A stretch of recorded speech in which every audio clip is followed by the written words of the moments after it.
В древности во всех культурах были распространены свитки. Свиток на иврите «мегилла». Это несколько полотен материала, который был обработан для письма с одной стороны, и эти полотна сшивались. В Библии очень часто употребляется слово «книга». Но мы должны отдавать себе отчет, что когда в Библии говорят о книге, то, конечно, говорят не о кодексе, а говорят о свитке. Вот, например, знаменитое место. Считается, что важнейшие религиозные реформы царя Иосии, которые принято датировать 622 годом до нашей эры, начались именно с этой находки. Это рассказ о находке свитков Торы в Первом Иерусалимском храме. «И сказал Хилкия, первосвященник, Шафану, писцу, книгу закона я нашел в доме Господнем. И подал Хилкия книгу Шафану, и он читал ее».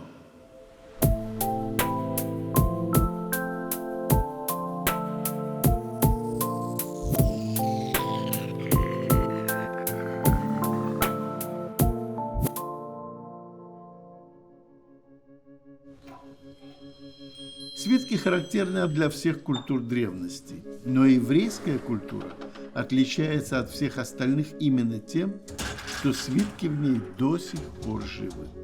И до сих пор свитки являются важнейшей частью синагогальной службы.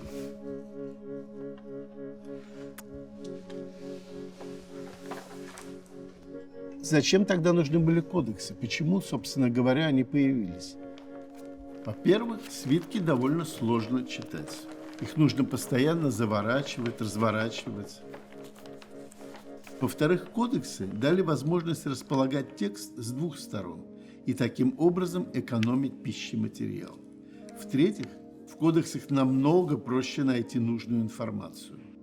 Вот, например, если мы захотим найти какое-то конкретное место в свитке Торы. Свиток Пятикнижия – это примерно 50 метров. Это будет совсем непростое дело. По этой логике практически все культуры поменяли форму свитка на форму кодекса. Впервые кодексы появились в восточных провинциях Римской империи в первые века нашей эры. С IV-V веков кодекс постепенно становится основной формой книги. У евреев этот процесс также произошел, только попозже, скорее всего, веке в VII или VIII. Но еврейская культура, как вы уже поняли, культура особенная. Евреи поменяли свитки на кодексы, но совершенно не отменили их. Священные тексты в синагогах читают именно по свиткам. Представить себе синагогу без свитка просто невозможно.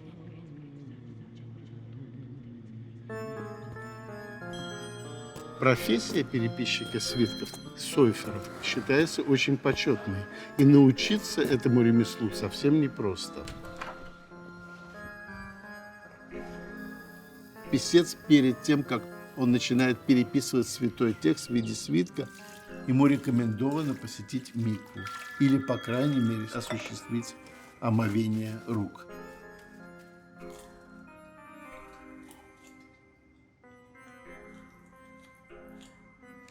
Существуют определенные трактаты, их очень много, которые регламентируют переписку свитков. В частности, знаменитый трактат Софрим, талмудический, Мегилат Сефер Тора и так далее.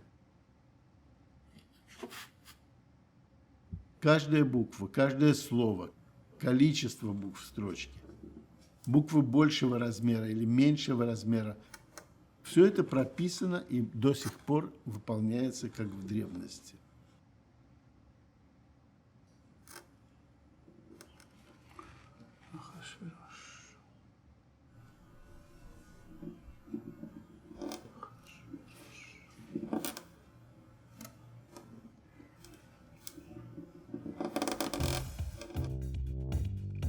Но раз уж мы заговорили о регламентах, то можно сказать, что никаких текстов, регламентирующих правила написания кодексов, до нас не дошло. Я думаю, что их и не было. Мы можем сделать вывод о том, какие практики существовали, из знаменитой книги Сефер Хасидим, книги благочестивых. Это руководство по повседневной религиозной жизни средневековых немецких евреев. И в ней есть также и упоминание о том, как кодексы писать не нужно. Например, пишет человек кодекс, а его зовут Мойша. И каждый раз, когда появляется в Священном Писании слово «Моше», ему кажется, что это очень красивое совпадение. И поэтому каждый раз, когда его имя встречается в чужом тексте, он его как-то маркирует звездочками, галочками, птичками. Нехорошо. Или, например, вдруг лист начинается или завершается каким-нибудь неприятным словом. Чума, болезнь. Ему кажется, это слово лучше не писать, потому что это может распространиться на членов его семьи. И он его просто пропускает в тексте. Такие практики отмечались как недопустимые, неразрешенные. Из этого мы можем сделать вывод, что, видимо, они были достаточно частыми. Поскольку свитки до сих пор используются в иудаизме, до сегодняшнего дня в виде свитков переписываются следующие библейские тексты. Это Пятикнижие и отдельные книги Библии, которые читаются в те или иные праздники. Ну вот, например, «Песнь песней» в субботу, выпадающую на дни праздника Пасхи. «Руфь» в Шавуот, «Плач Еремии» в пост 9 ава. Экклезиаста читают в субботу, выпадающую на дни праздника Суккот. Чтение отрывка Торы в синагоге всегда завершается чтением небольшого отрывка из книги пророков. Эти отрывки называются хафтарот. Вот посмотрите, это, например, свиток, который открывается разделом хафтарот на первый день Нового года, Рош ха-Шана. Не буду скрывать, этот свиток не слишком древний, ему, наверное, от силы 200 лет. Но, тем не менее, он очень интересен, потому что традиция переписчиков не прерывалась. И, глядя на свиток не столь древний, мы можем себе представить и то, как эти свитки выглядели и в 17, и в 16, и в 15 веках.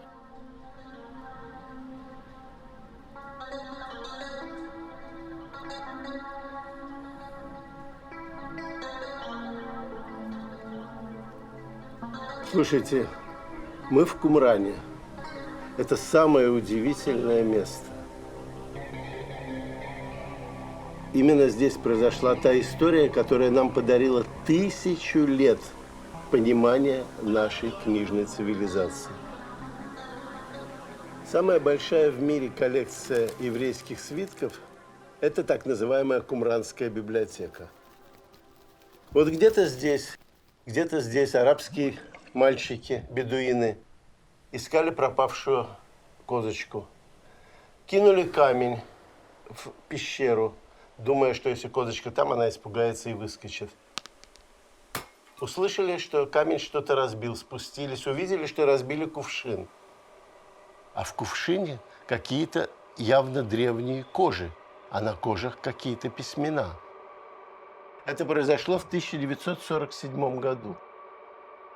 Потом, поняв ценность находки, в охоту за свитками включились и археологи. Буквально за 10 лет, с 1947 по 1956 год, в 11 пещерах, вот здесь, в Кумране, были найдены совершенно фантастические сокровища. Практически все книги Библии, известные нам сегодня, кроме одной, книги Исфири, нашлись в этой библиотеке и не в одном экземпляре, и в разных редакциях. Апокрифы, то есть библейские книги, не вошедшие в еврейский канон. Книги самой общины, которая здесь жила весь этот период. Их устав, их благодарственные гимны Богу, да многое чего. В основном это все были рукописи на древнееврейском или на иврите, на арамейском языке, немножко на греческом. Представьте себе, самые древние книги, кодексы библейские, которые мы знаем, это кодексы с самого конца IX, начала X века. А здесь мы говорим о свитках I и даже II века до нашей эры. То есть 1000 лет.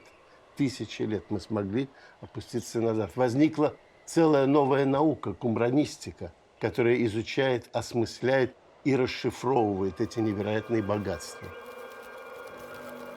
Почему там оказались эти свитки? Почему они были так аккуратно спрятаны там в этих кувшинах? Конечно, однозначного ответа у нас нет. Скорее всего, это произошло из-за угрозы их физического уничтожения. Мы можем предположить, что община, которая жила здесь в течение вообще-то 3 веков, уходя, спрятала их в надежде, что они сюда вернутся. Вернутся и обретут эти книги снова. Работа продолжается. И как-то есть еще надежда, вдруг еще один бедуинский мальчик что-нибудь найдет в 12-й пещере. Всегда есть надежда.